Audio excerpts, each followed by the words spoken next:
Stamattina mi sono alzato, oh bella ciao, bella ciao, bella ciao, ciao, ciao. Stamattina mi sono alzato e ho trovato l'invaso. Oh partigiano, portami via. Oh bella ciao, bella ciao, bella ciao, ciao, ciao. Partigiano, portami via, che mi sento di morire.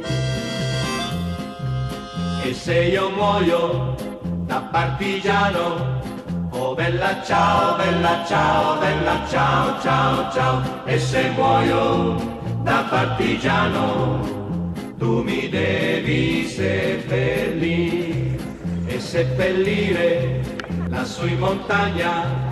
Oh bella ciao, bella ciao, bella ciao, ciao, ciao. Seppellire lassù in montagna, sotto l'ombra di un bel fior. Tutte le genti che passeranno, oh bella ciao, bella ciao, bella ciao, ciao, ciao. E le genti che passeranno l'opera non è stata fatta per ammirarla da distanza, ma la parte credo significativa è quella del questo muro, perché è stato il muro che ha visto Clelia e soprattutto ha scritto Clelia, che era una cosa che poi congela. E gli ultimi giorni Clelia li ha passati in quel, chiamiamo il ristorante l'albergo delle signorine, giardini bionde, che è di fronte al caffè del guerra. E quella era la sede dove i nazifascisti torturavano i libanesi. Quella è stata non solo, ma i nostri sicuramente sono passati, insomma, molti al fuoco. Ma i soldati, nauseati dall'infame commedia, si rifiutarono di sparare. Forse qualcuno si ricordò di avere una madre. Allora l'ufficiale stesso, impugnato in mica, lo scaricava freddamente e bestialmente sulla vittima. Prima di cadere, la Corradini gridava: Sergio, vendicati. O leggo la sua storia e mi rendo conto di quanto siano piccole le nostre questioni rispetto a quello che una donna come lei ha dovuto soffrire. Mi hanno raccontato che ha subito Clelia e il dolore più forte, è una donna di 41 anni, tutte le unghie strappate i capezzoli, sono state fatte 1000 accecata. Quindi ogni tanto non dica me stessa. E nulla rispetto a lei e pensato un po' al figlio. Qui, perché è il modo più bello per festeggiare, non per festeggiare, per commemorare questa giornata dell'8 marzo, che è una giornata internazionale della donna. I partigiani si susseguono nel 1944 anche nella città di Savona. In questo quadro di violenza si colloca anche la fucilazione dopo brutali torture il 24 agosto del 1944 di Clelia Corradini, responsabile del gruppo di difesa della donna di Vado Ligure. Ero un giovane scherzoso, sempre pronto alla battuta. Ricordo che Leone mi ha chiamato da parte, mi ha preso per le braccia e mi ha detto: guarda, devi farti forza. Nella nostra lotta paghiamo di persona, pagano i nostri familiari. Te oggi sei uno di quelli colpiti. Mi hanno abbracciato, mi hanno dato la lettera e mi sono allontanato dall'accampamento. Non so quanto ci ho messo a leggerla perché le lacrime.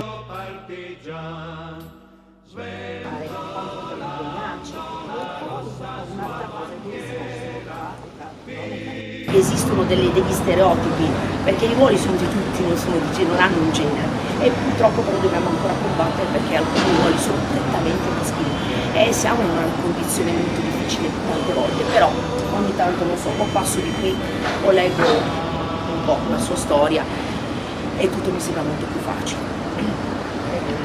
Un po' coralmente a lavorare, a darsi impegno per la patria, per lo Stato, non lo Stato di allora,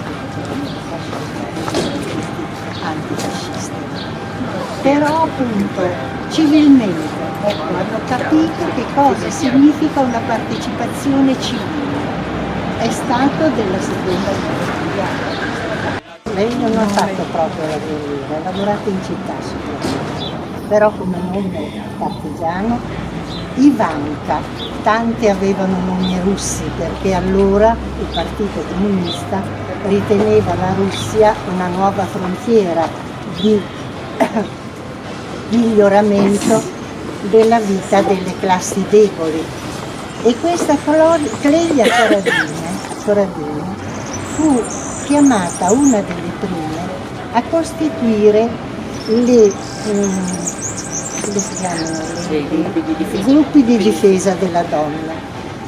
Via Vado fu lei a chiamare tutte le altre donne perché aveva questo carattere indomito, questa volontà, questa voglia, forse anche spinta, come succede a tutte noi, di cambiare un pochino la testa grazie ai nostri figli che ci spingono a fare altre cose che magari non avremmo mai fatto. E lei, spinta dall'esempio del figlio che se n'è andato in montagna giovanissimo, poi ha perso il marito, poi ha perso i genitori, aveva tutta una grossa famiglia come usava allora da seguire, ma questo le permise lo stesso, non le vietò di lavorare contro la guerra, anche contro la guerra, perché un'altra delle velleità di queste figlie infermiere, tutte però animate da un forte senso antifascista e dal desiderio di cambiare la società, ciò che esse hanno fatto, dice Togliatti, e soprattutto il grande numero di queste combattenti è cosa così nuova che perfino sorprende. Vuol dire che per questo popolo è veramente spuntata l'aurora di un grande rinnovamento. È vero, perché gli uomini hanno combattuto sempre per degli ideali, ma le donne non potevano mai avere. Qui per la prima volta queste sono uscite fuori e anche in questo caso a volte erano meglio degli uomini, perché più aggressive per certi aspetti, perché più indomite, come si dice di lei. La Corradini era un'animatrice di tutto questo e teneva i collegamenti tra le forze partigiane su delle montagne e le forze della città. Nella città c'erano le SAP, forse qualcuno di voi lo sa, cioè erano quelle squadre che facevano, come si dice facevano brillare le mine nelle fabbriche e distruggevano magari un ponte per non far passare, che non facevano combattimento o altre cose, però davano da mangiare ai nostri ragazzi. Allora vi dicevo, queste donne, savonesi, padesi, della provincia di Savona, hanno pagato molto alto il prezzo contro l'antifascismo. Ines Negri, fucilata il 16 agosto 1944. Teresa Tratto, fucilata il 29 agosto 1944. Questo, andiamo avanti. Fucilata il 29 agosto 1944. Le martiri al Priamar della rappresaglia del 1 novembre 1944. Luigia Comotto, Paola Garelli, Francesca Lanzoni, Emma Geriboni, strangolata il 22 novembre 1944.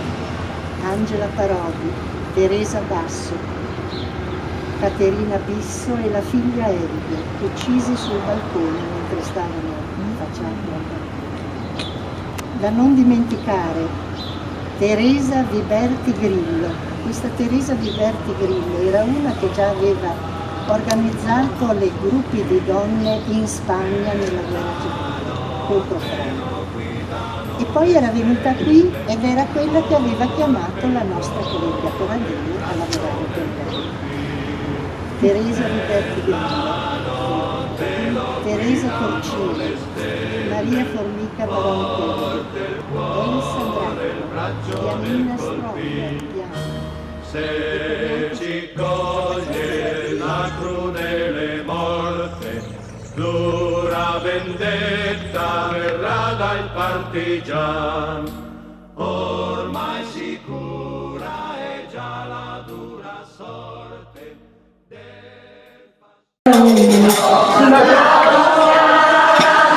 campi di amore mio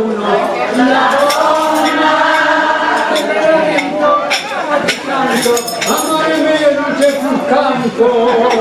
Il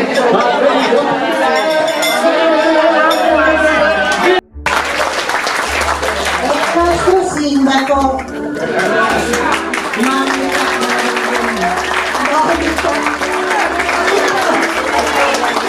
Monica Giuliano, che ci segue sempre, soprattutto l'8 marzo, è vero che ci seguite sempre. Quando andavamo alla Valle, non so se vi ricordate, c'erano sempre anche loro. Ecco, allora, io volevo dire cos'è che dobbiamo fare adesso. Ci parte anche un po' di vino, e con palloncini gialli in tutta la piazza, veramente una bella festa. E in più per noi Centro Iniziativa Donna, che non siamo state avvisate perché lei voleva fare la sorpresa, oggi ci racconta che cosa è successo. Allora, è stata bellissima perché ce l'abbiamo fatta a fare la sorpresa, vero Mirella?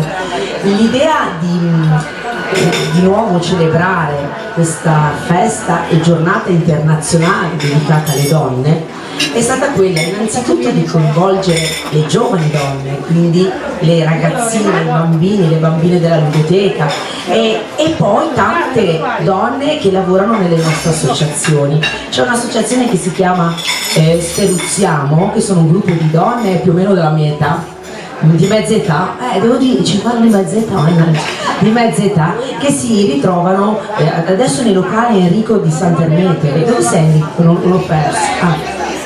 Nelle locali Sant'Ermete e si ritrovano queste donne, queste giovani donne, a fare l'uncinetto, la maglia. Allora, con semplici messaggi ho provato a coinvolgerle, quindi le educatrici, le scuole, queste signore, queste ragazze che fanno questi lavori a maglia molto belli, e sono quelle che avevano fatto, se non ve lo ricordate, la giornata in rosa, avevano fatto quel cuore bellissimo, ok?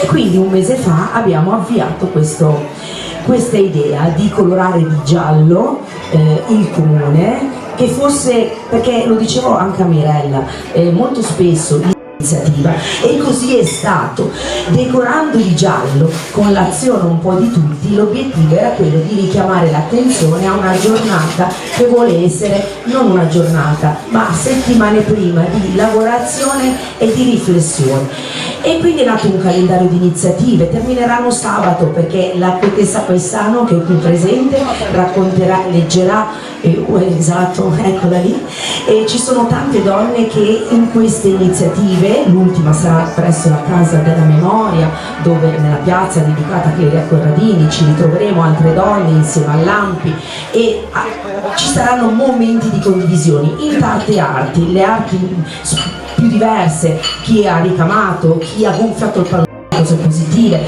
che hanno valorizzato il ruolo delle donne nella nostra comunità. Questo non lo sapeva praticamente nessuno, da adesso in poi si saprà, perché questo premio voleva essere innanzitutto un riconoscimento ad un percorso, ciascuno ha il suo percorso di vita. Io ho 50 anni, tanti di voi sono più grandi di me, guardo intorno alla collettività nella quale ho vissuto, cosa vedo?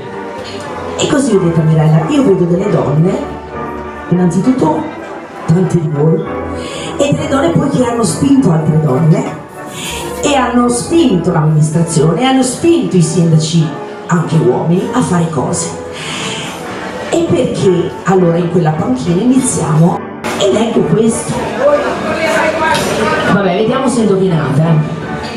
Vado Ligure si pregia della sua presenza fin dal 1995, quando diviene responsabile delle attività del centro policulturale di Villa Groppallo, per conto dell'amministrazione comunale, prima con l'Istituto Orlas, che fin da quando è iniziata a lavorare si è sempre così tanto impegnata socialmente e culturalmente. Certo non è impresa facile. Ognuno certo ritaglia per sé un personale modus vivendi per la propria migliore esistenza. Lei ha sempre sognato e voluto vivere per insegnare, per stare vicino agli allievi e seguirli nei percorsi educativi. Terminati gli studi di scuola superiore, ha insegnato prima come maestra e poi nelle scuole medie e superiori di Savona e provincia. Le sue prime esperienze educative sono iniziate è qui, e ringrazio le persone che, insomma, tutte voi, perché se siete qui nel vostro piccolo avete dedicato un po' di spazio non a voi stesse ma a qualcun altro, e questo è tutto.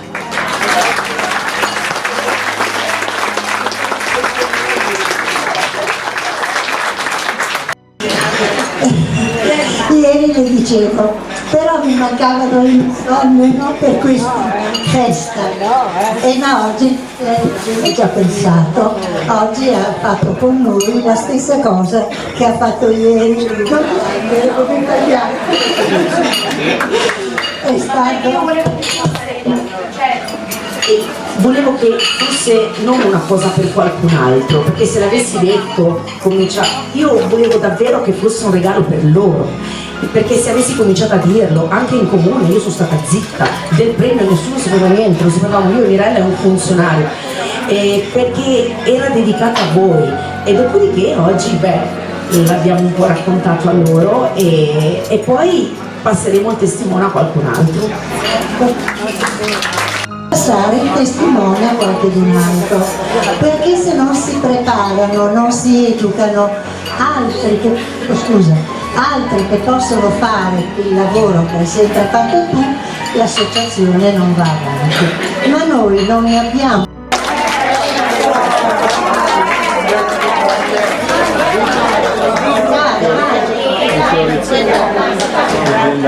Otto Anelli lo conoscete in tante perché ci fa il corso di Regno Verde e ci racconta sempre tante cose bellissime.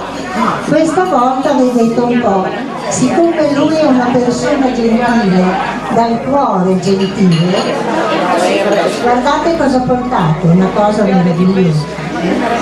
Allora vi dicevo,